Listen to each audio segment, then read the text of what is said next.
कल ठाकुर जी का जन्मोत्सव मनाया गया, खूब आनंद किया, खूब उत्सव। तो उत्सव से ठाकुर जी के सन्मुख जाने से ठाकुर जी का श्रम निवृत्त होता है, ठाकुर जी प्रसन्न होते हैं। पूरे ब्रजमंडल में हवा की तरह बात फैल गई कि 80 बरस बाद नंद बाबा के लाला भयो है। एक भी ब्रजवासी को ऐसा नहीं लगता कि किसी के घर बालक हुआ, सबको ऐसा लग रहा है हमारे ही लाला भयो है।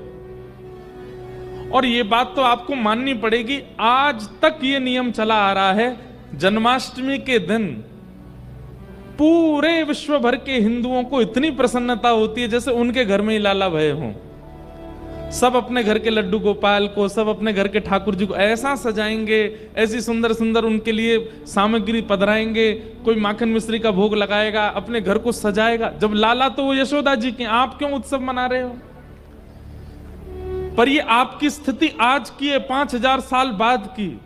5000 साल पहले जब ठाकुर जी जन्मे थे तब सोचो ब्रजवासियों की क्या स्थिति हुई होगी।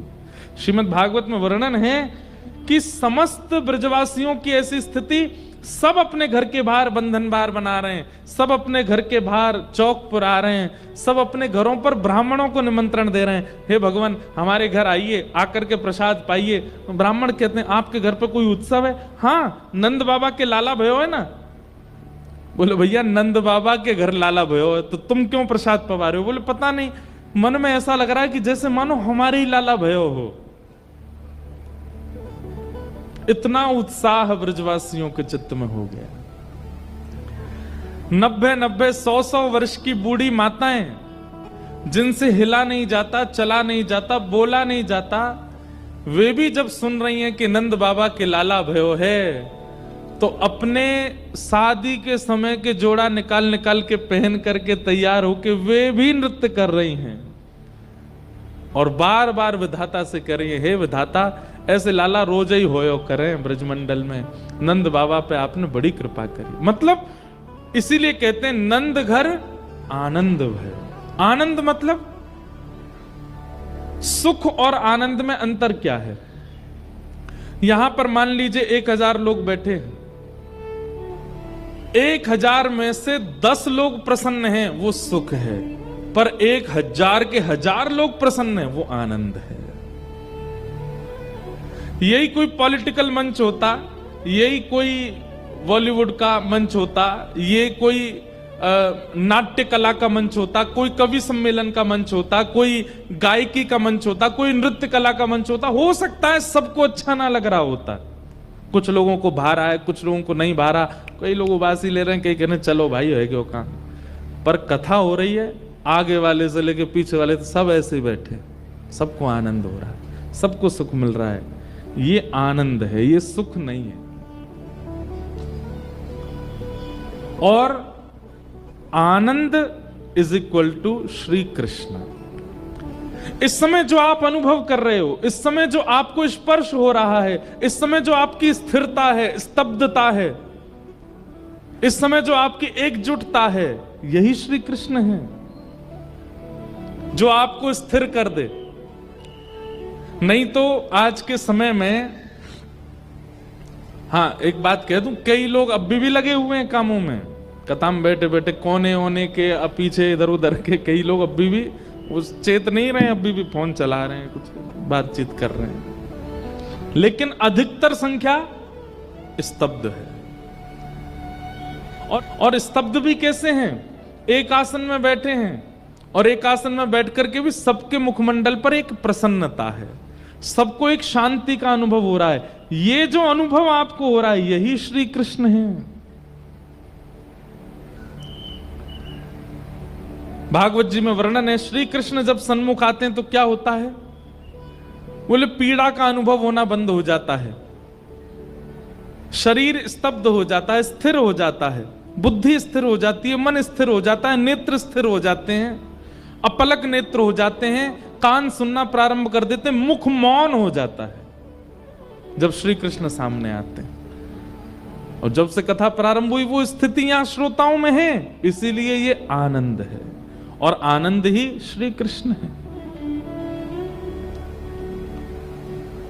सब ब्रजवासियों के चित्त में वो उत्सव मन रहा है। भैया कई ब्रजवासी तो इतनो नाच रहे हैं, इतनो नाच रहे हैं, कोई ने जाके बोली अरे भैया ने एक सांस ले ले, तू पसीना पसीना है गए हो। दूसरा बोलो अरे मोह तो लगे ये नंद जी को लाला देख के आयो होगो, वह की सुंदरता देख करके या में उत्साह आ गयो। तो वो कहवे अरे भैया सांची पूछे मैंने अभी तक लाला देखो ही ना है। बोले फिर इतना उत्साह कैसे? बोले पता नहीं कि कहां से ऊर्जा आ रही है, कहां से इतना आनंद है रहो, पता ना ऐसा मन कर रहा हो बस मैं सोऊं नहीं, खाऊं नहीं, नृत्य ही करता रहूं। इसीलिए ब्रज में आनंद भयो, सब नाच रहे हैं, सब गा रहे हैं, सब उत्सव मना रहे हैं। उस आनंद की बिंदु आज भी जन्माष्टमी पर दिखती है। आज भी जन्माष्टमी पर पूरा भारतवर्ष उत्सव मनाता है, सबके घर में खुशियां होती और सब ब्रजवासी नंद भवन को चारों ओर से घेर करके एक दूसरे के गले में गलवैयां डाल करके सब नाच रहे हैं।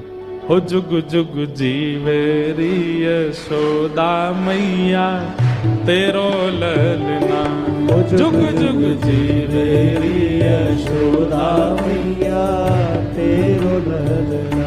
हाँ जुग जुग जीवेरी यशोदा मैया तेरो ललना, हो जुग जुग जीवेरी यशोदा मैया तेरो ललना। अरे हाँ तेरो ललना नंद रानी तेरो ललना, तेरो ललना नंद रानी तेरो ललना।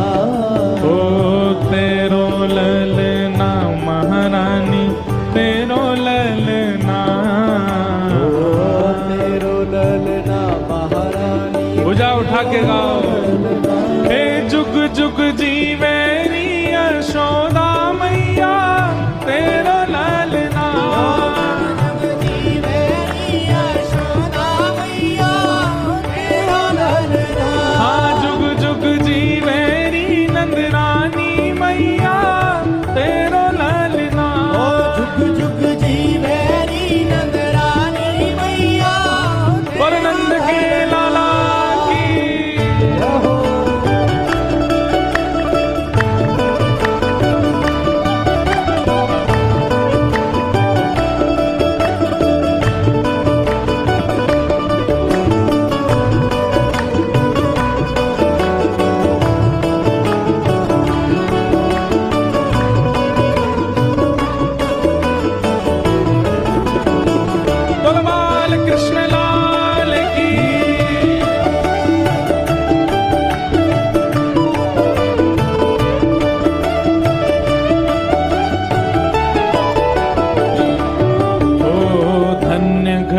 जब होए यशोदा मैया कह के बोले, धन्य घड़ी जब होए यशोदा मैया कह के बोले। हाँ धन्य घड़ी जब होए यशोदा मैया कह के बोले, धन्य घड़ी जब होए यशोदा मैया कह के बोले।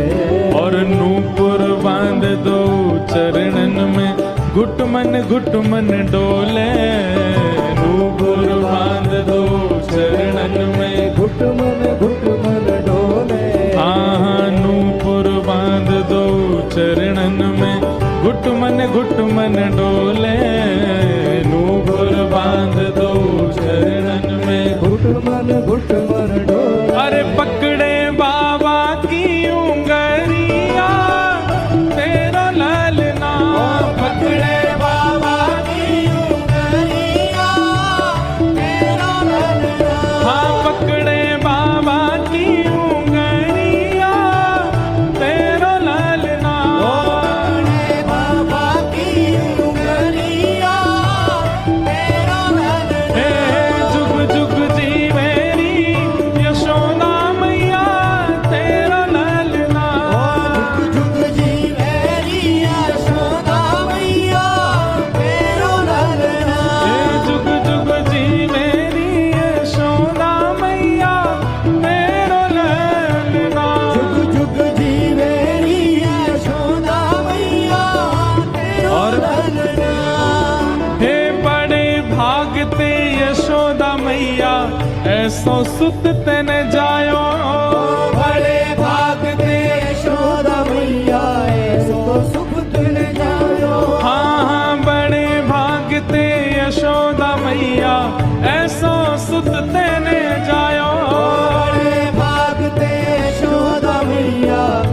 सो सुख कैसो आयो।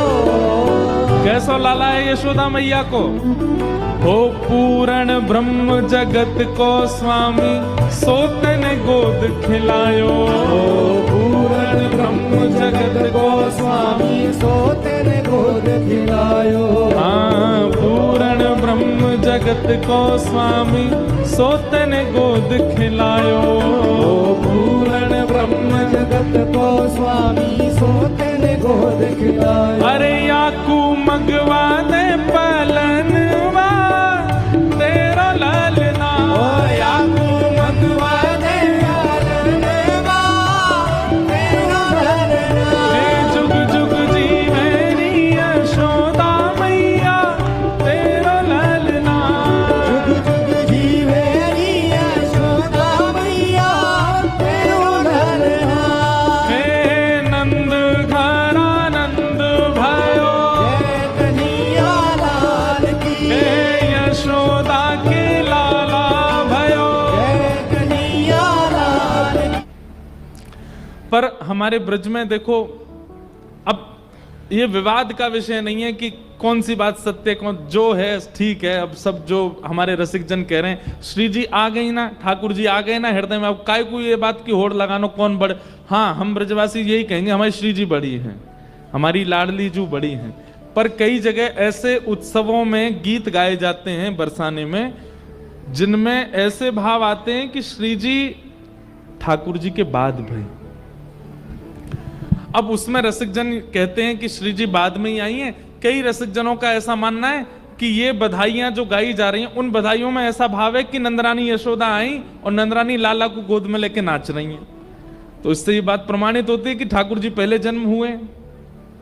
तो फिर कई रसिकों का ऐसा भाव है कि नहीं, श्री जी की प्रथम राधाष्टमी है, 1 साल की हो गई श्री जी, तब लाल जी आए हैं साथ में, नहीं तो श्री जी तो बड़ी हैं ठाकुर जी से, ऐसा भाव लोगों का है।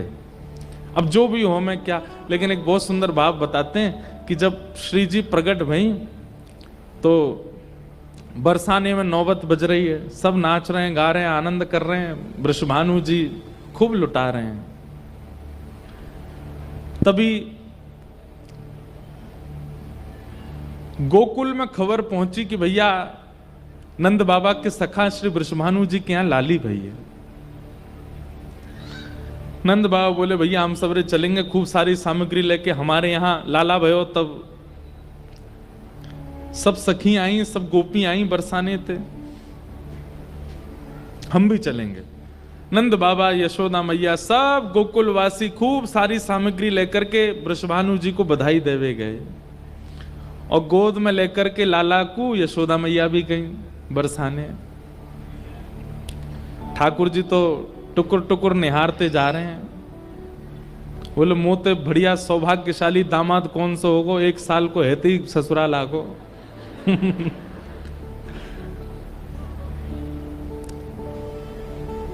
सब लोग दुनिया भर के रत्न, ऐसा होता है ना कि बालक पहली बार जब गोद में लेते हैं तो बुआ फूफा सब जो भी आते हैं घर पर उसको कुछ देते हैं, उसके रूप को देख करके। कई घर में बालक इतना सुंदर होता है कि उस पर कई माताएं बड़ी बूढ़ी इतनी प्रसन्न हो जाती हैं, अपने महंगे महंगे हार होते हैं ना, खुशी होकर के निकाल के पहना देती हैं उसको, इतनी प्रसन्न होती हैं। तो श्री जी के रूप की कैसी महिमा कि सब लेकर के जो गए वो तो दे ही रहे हैं, बाकी अपने अपने आभूषण उतार उतार करके श्री जी को प्रदान कर रहे हैं। इतना सुंदर स्वरूप श्री जी का। यशोदा मैया ने जैसे ही पलना में पौड़ी भई श्री लाडली जी को देखा, किशोरी जी को देखा, नेत्र प्रेम आश्रु से छलक पड़े यशोदा जी के, प्रेम आश्रु भराए। गोद में लाला है, लाला भी टुकुर टुकुर देख रहे, मैं वो देख लूं ने कैसी लग रही श्री जी।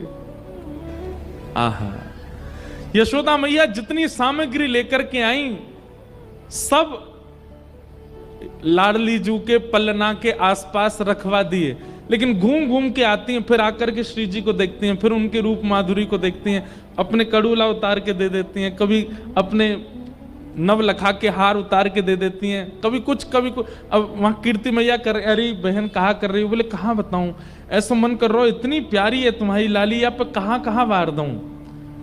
सब गहने उतार उतार करके यशोदा मैया ने चढ़ा दिए।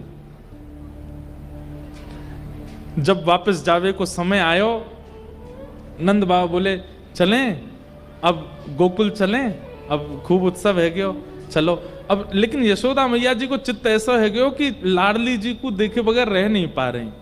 घूम घूम के आमे नेक और देख लूं या फिर जाऊंगी, नेक और देख लूं।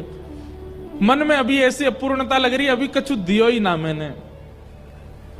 अंत में जब नंद बाबा कहने लगे चलो, यशोदा मैया बोली कहां दे दूं। तभी दृष्टि पड़ी अपनी गोद में बैठे हुए नीलमणि पे। ठाकुर जी टुकुर टुकुर निहार रहे हैं, मंद मंद मुस्का रहे हैं, मानो यशोदा मैया तो कह रहे हो मैया मोये दे दे, मुंह तो बढ़िया मणि ना है तो पे कोई, मैं यही मारे नीलो नीलो मणि बन के आया हूं कि तू श्री जी को प्रदान कर दे। और जैसे किसी की नजर उतारते हैं तो कोई वस्तु वारते हैं उस पे।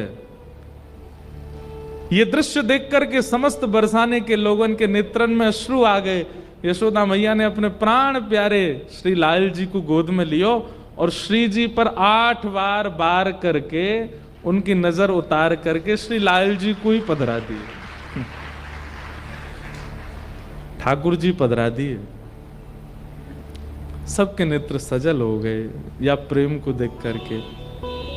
और यशोदा मैया बोली, कीर्ति मैया बोली, बोले लाला वार के जा रही हो, अब मुझे दे जा रही हो? बोले ना दे के तो ना जाऊंगी, लेकिन हाँ वचन दे के जा रही हूं, मेरो लाला सदा आपकी लाली के अधीन ही रहेगो, सदा इन्हीं के अधीन रहेगो, जैसो जे कहेंगी वैसो करेगो। दुनिया में दोनों की बात सुनेगो, या तो मेरी या तुम्हारी लाली की, और कोई की नहीं सुनेगो। ऐसे हमारे ब्रज में मधुर लीला भाव सुनाते हैं।